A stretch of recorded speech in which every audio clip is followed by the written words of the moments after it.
How was school today, Ida B? Mama and Daddy would ask me every day after I first went back to Ernest B. Lawson Elementary School.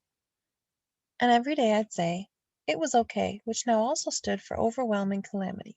Well, what did you do? And I would just tell them the facts, hard and cold like my heart. We had English, then we had science, then we went to the gym, with no ups or downs or any part of the real me in there.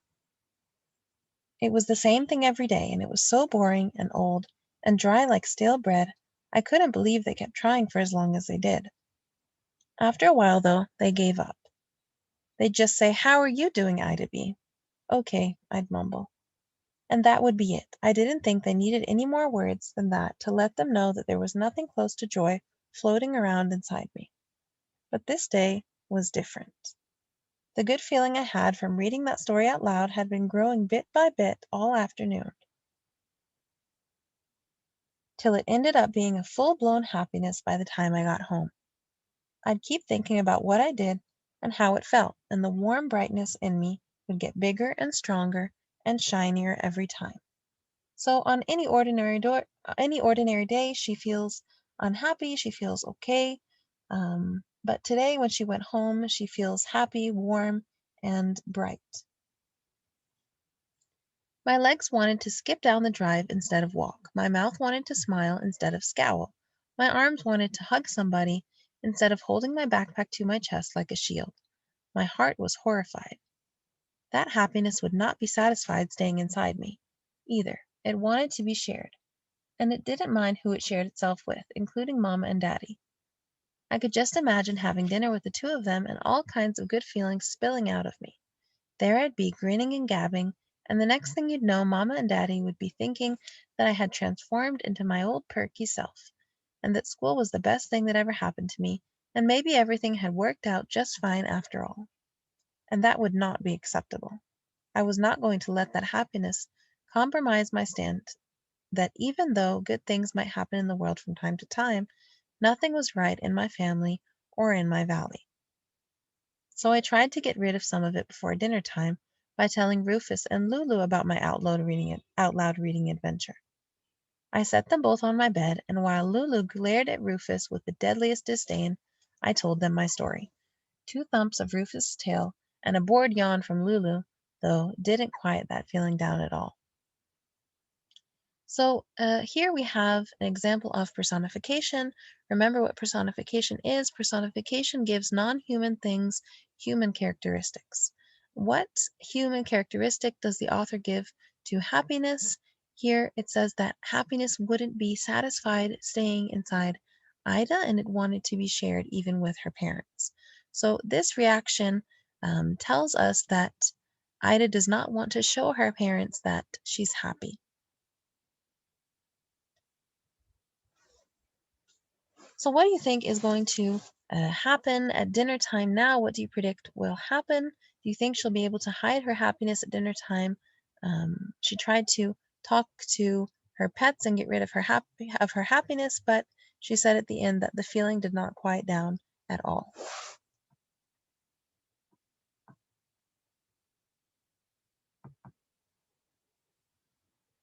By the time I sat down to dinner, the happiness was doing somersaults of excitement in my stomach.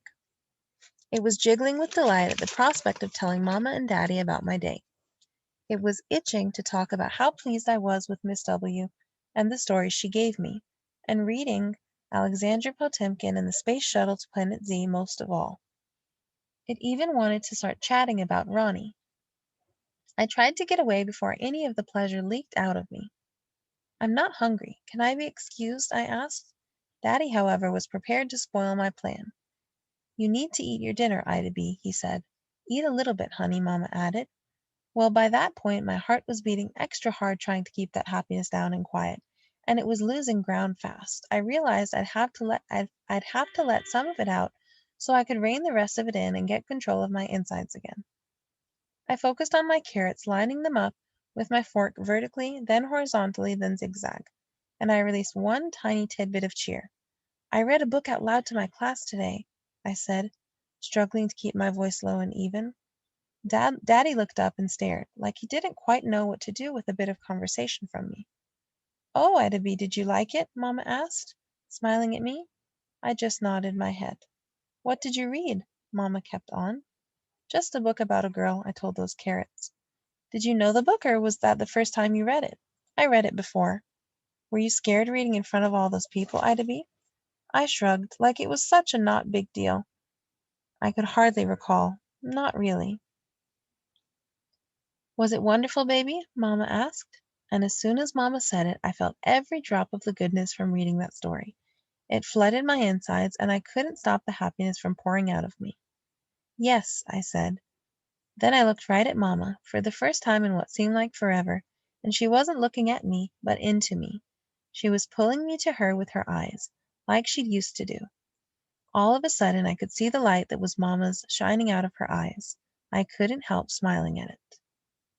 Be careful, my heart warned me, but I was having a hard time remembering there was anything to be careful about. Because if I just looked at Mama's eyes and not her bald head or her pale skin, I could tell that the part of her I thought had gone away forever was still there and glowing, only from deep down inside her. So notice here the description of Mama's bald head and pale skin in the last paragraph of the story.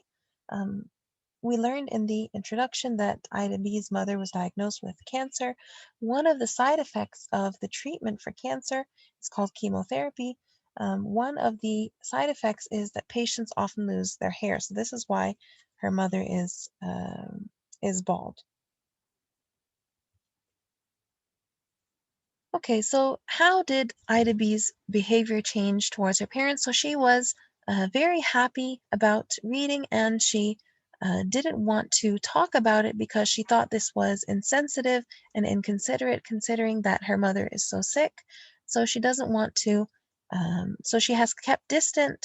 She's been distant for a while, and um, she doesn't open up to her parents. She stays quiet, and she doesn't enjoy things really anymore.